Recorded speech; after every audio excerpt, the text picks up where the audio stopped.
They don't remember what you're doing in the Mm. 92% of moments when everyone was getting along and the deadlines were being met. They remember you in those last 8% moments.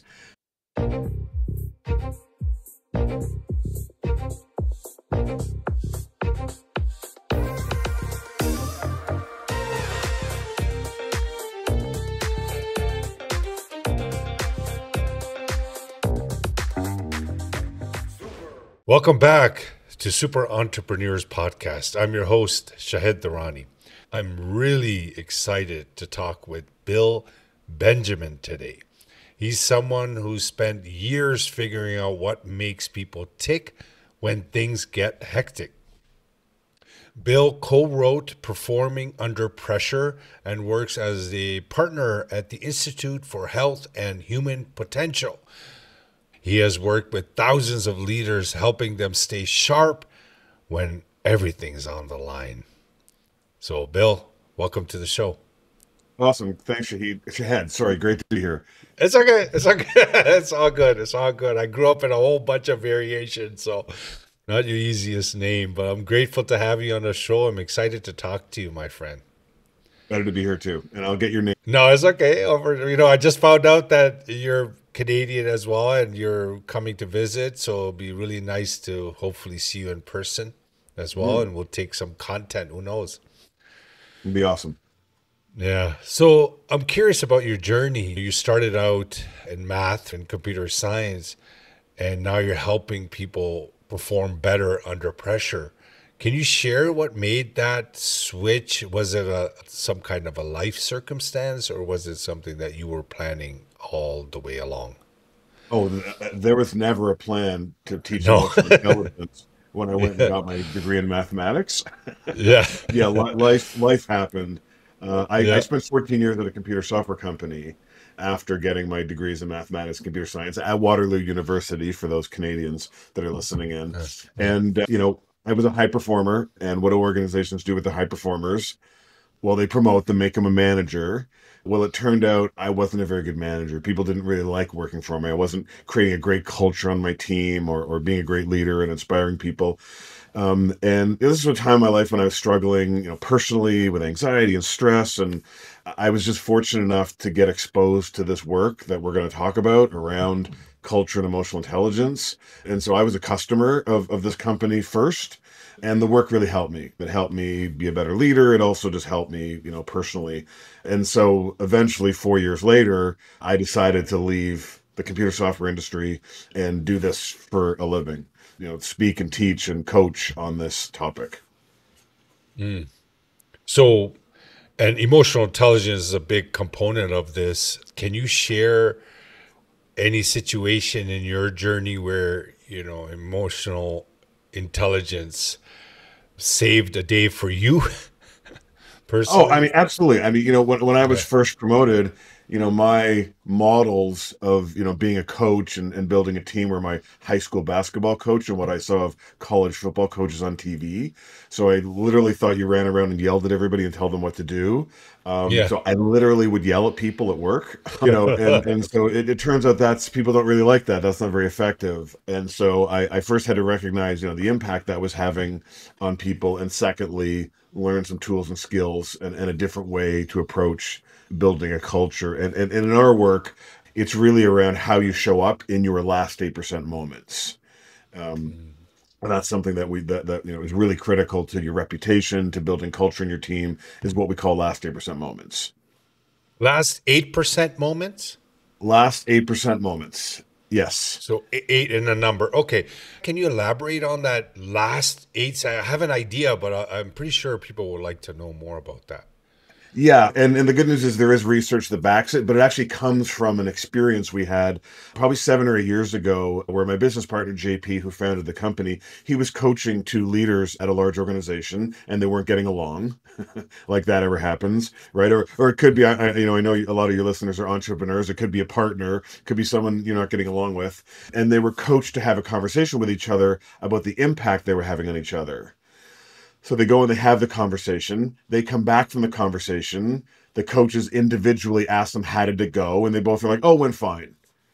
Well, the coaches know a little better. So the coaches pushed and said, yeah, but did you say the things we really said you needed to say to that person?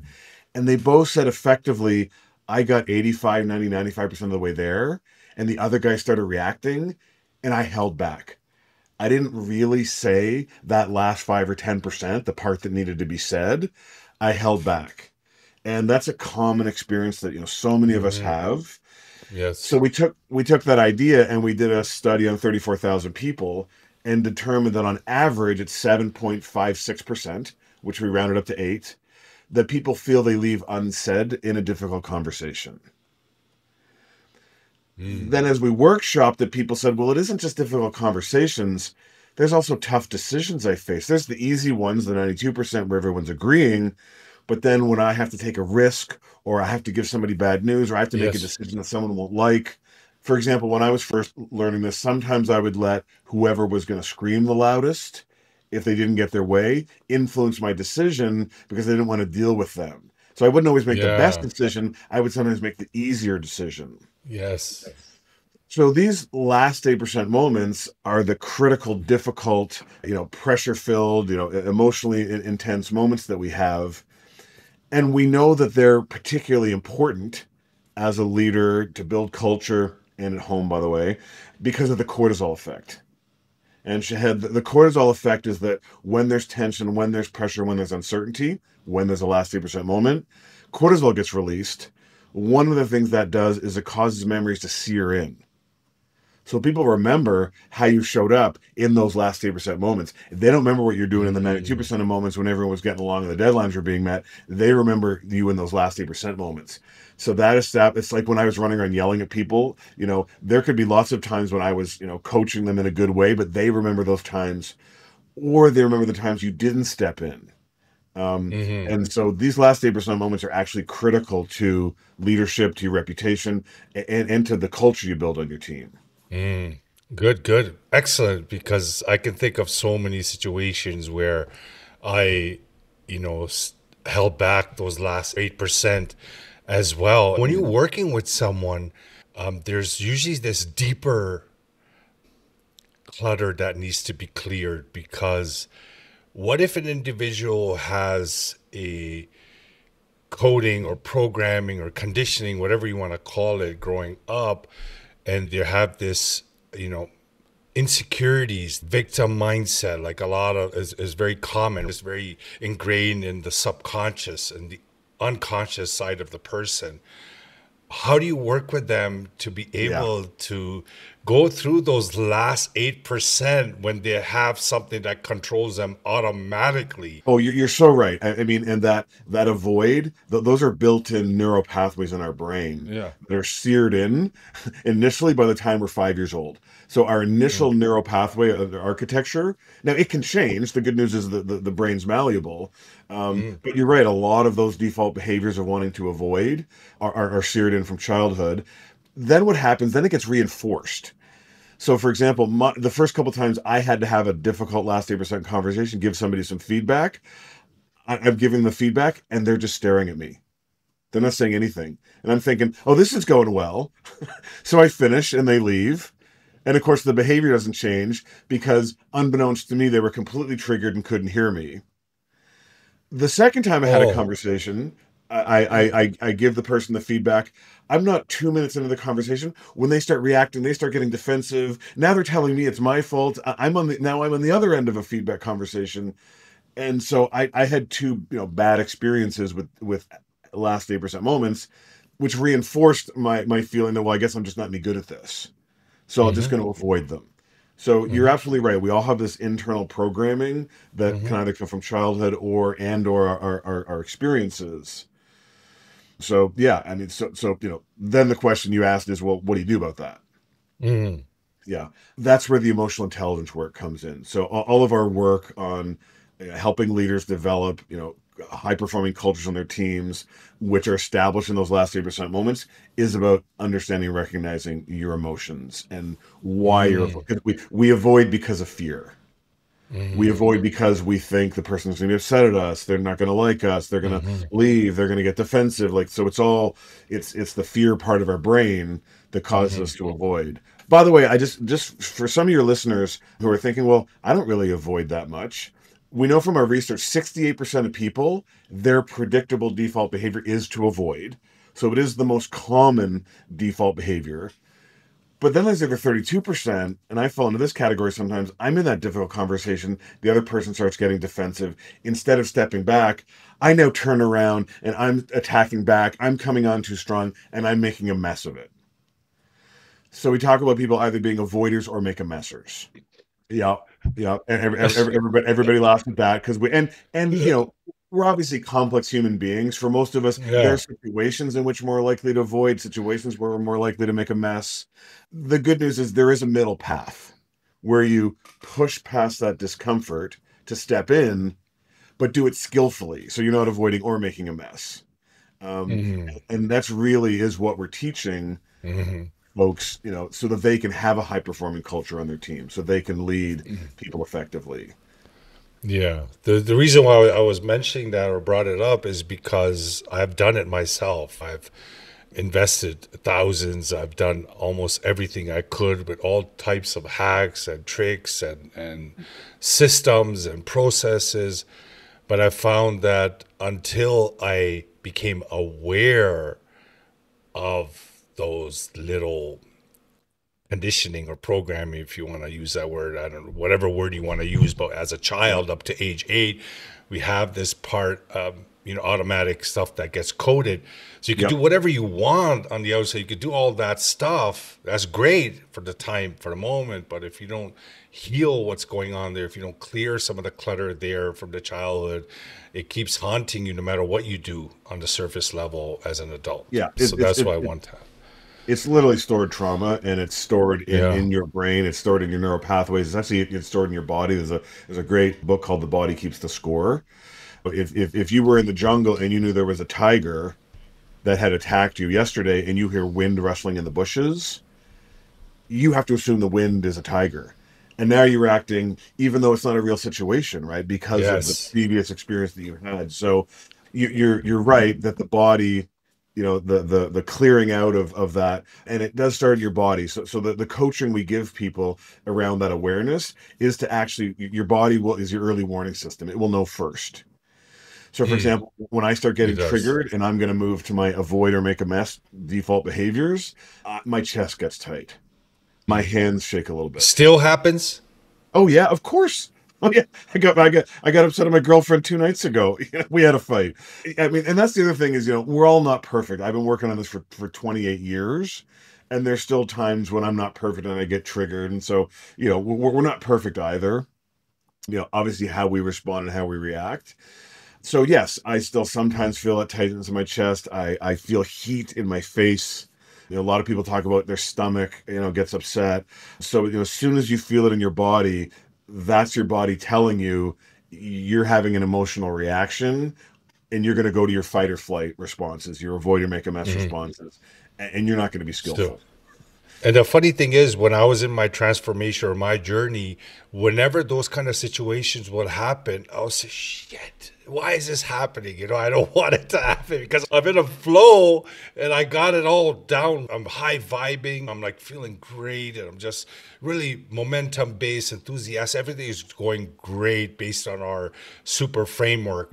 Yeah. We actually want to create that framework in our life. So I'm actually living it, but then something happens. Someone else does something.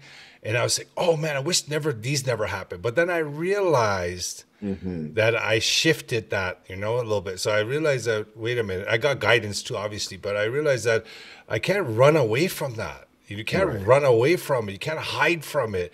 You got to just deal with it. And then I went to the inner child, all that work Hmm. to deal with why that's happening. And I found it really something very interesting.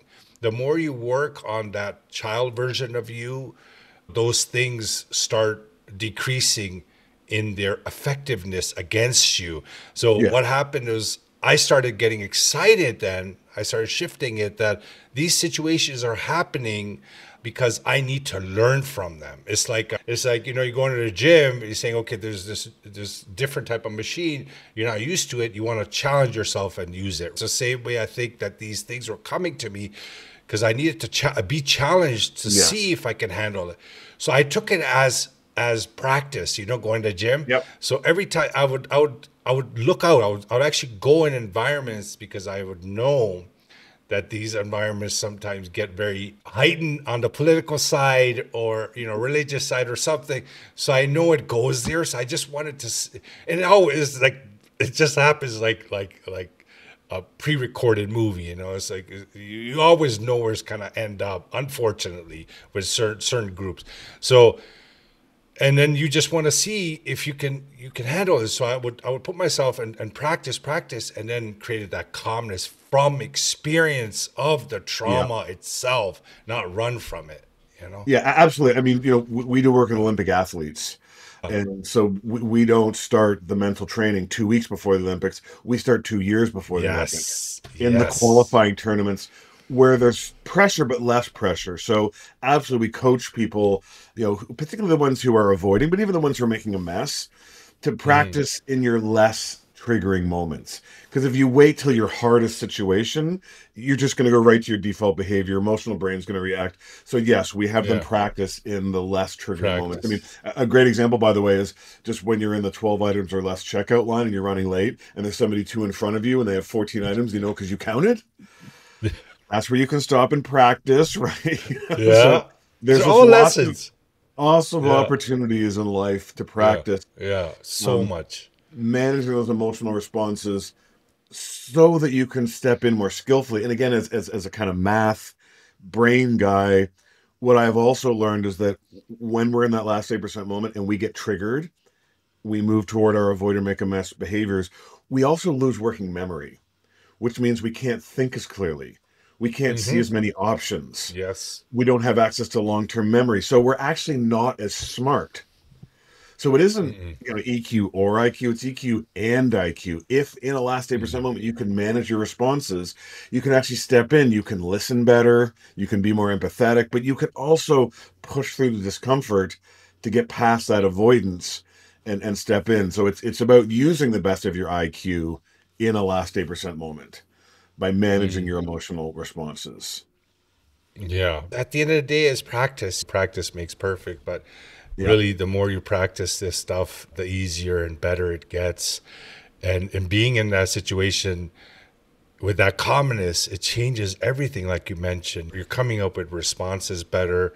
You can Mhm. have a communication. You know what I mean? When you're reacting, the anger is so strong that even with the stuff that you're saying is usually garbage. You're not making any sense. But when you have the calmness of mind, that's why we work with our students. We work on the calmness of mind. We want to create Right. that calmness internally because from that calmness, that creative nature starts evolving into this experience. So it's very important. I'm really appreciative of you, of what you're doing, right? Because this organization that you have created, and then on top of that, doing these podcasts, Mhm. they're so important. Having these kind of discussions on shows and their communities or networks, you're getting that message out because Yeah. sometimes it's right under our nose and we don't realize that it might be holding us back.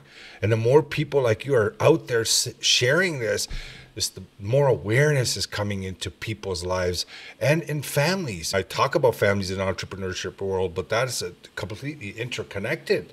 Everything is Absolutely. interconnected. And Jed, thank you. So And I really appreciate the work you're doing. You're doing the hard work. You're the thank one creating the podcast. I just get to kind of show yeah. up and talk Thanks. to you. So you're doing the hard work. The other thing I thought that would be interesting to your listeners, because I know a lot of them Yeah. do lead teams and are wanting to build a Yeah. high performing culture, is some of our more recent research around culture. And again, we did a study on 72,000 people, kind of combined it with some of Sarah Sewell's work at Stanford. And we discovered that there's two key pillars to a high performing culture. One is connection. That's Mm. psychological safety. People feel cared about, they feel valued. And that is critical. And when people do culture and values type work, they tend to focus on that. But what they often miss is the second key pillar, which is courage, the ability to do difficult things, to step into these Mm. last 8% moments skillfully. And we took those two pillars and created a culture map. And I just wanted to talk about, a couple of the quadrants on the culture map because I think it'll resonate for your listeners. One is if you think of a culture that's high in courage but low in connection, that's a transactional culture. where results matter over relationships. When something happens, people are making a mess, they're blaming, toxic people are allowed to, Hmm. are allowed to stay because they get results. It's high anxiety and high burnout. It can achieve results over the short term, but it's not sustainable over the Hmm. long term. So that's your transactional culture that's kind of high courage, low connection. Then there's a culture that's high connection but low courage. That's a family culture. That's a nice culture, but people are unwilling or unable to do hard things. It does Hmm. tend to be more an avoidance culture because you don't want to upset people, you don't want people not to like you. There's less accountability, a slower decision making because everybody has to be happy, and there's nothing wrong with consensus decision making, but taken too far it really slows things down. And we actually have an assessment where we can assess where a team is on this culture map, and a lot of our clients are in a family culture, and there's a lot of good things about a family culture because there's high trust, there's high care, but it's not enough to be high performing. And we'd like to say, well, you're not actually a family. You can't fire your lowest performing kid. Right? Um, Hmm. so the aspiration, where we're helping our clients get to is a culture that's high in courage and connection, which is characterized by high care and high accountability, where it's both results and relationships. Because people sometimes Hmm. feel, well, if we have to focus on accountability and performance conversations, that's going to derail care and connection. But it doesn't have to. It can be done together. Together. Um, Holistic. it's also a highly innovative environment because people are willing to take risks. It's okay to make a mistake. Hmm. By the way, people are challenging each other. It's a feedback-rich environment where people are challenging each Hmm. other's ideas. So Good. what we're doing is, most of our clients are either in transactional or family, and we're helping them move to a high care and high connection culture Good. that we call Wonderful. last 8% culture. Great. I love the last 8%. It's a big idea. I never heard anybody look at that last portion because that is where, honestly, a relationship can be built or destroyed because everything is relationship based. Like businesses are Absolutely. run on relationship, a toxic environment. That's not a human environment. That's really pre 2019. It's like we're Yeah. at a different level right now. Top performers are operating with the mind, body, and soul holistic type of experience they're creating for themselves and empowering others. That's the future of leaders. You work with Olympic athletes, top executives, high performers. What's that one thing that you find that is very common when it comes to mindset or habits that they could improve on? So I mean, what people need to improve on, everybody's a little bit different, right? Some are avoiders, some are Yeah. make messers. What I would say is what's common to the people who are making those improvements is a willingness to learn, to be self-aware, to accept feedback, because we can't get better if we don't have the awareness of, where our blind spots are, of what some of what you talked Like about, coachability, our past traumas, coachability, willingness to look at ourselves and willingness to change. self aware. An open, a not a fixed mindset, right? So Yeah. absolutely, you've got to have a mindset where you're open to change. Yeah. And that's and what we're then really working with people on is, okay, once they've recognized some of their patterns that are having an impact on how they're showing up in their last 8% moments, is to learn some tools and skills to be better Mm. and to be coached on that. But I'm often asked to coach people. My number one question is, do they want to be coached? Yes. And you know that Very as long important as someone question. wants to be coached, they can Yeah. accomplish just about anything, and so Yeah. that's the critical piece. Is, are they really open to feedback? Are they really open to looking at themselves and saying, yeah, I'm sometimes not at my best in these moments. I could do better. I want to do better. That's the key for us, Mhm. is that Wonderful. growth mindset. Carol Dweck's work, fixed versus Yeah. growth mindset. That's the biggest Yeah. factor. Having an open mind was very important. So wonderful. It was great having you on the show, my Mm, friend. I appreciate your presence and what you were sharing and what you're doing for people. Kudos to thank you. you. Keep going. Yeah, Definitely you keep too. in touch.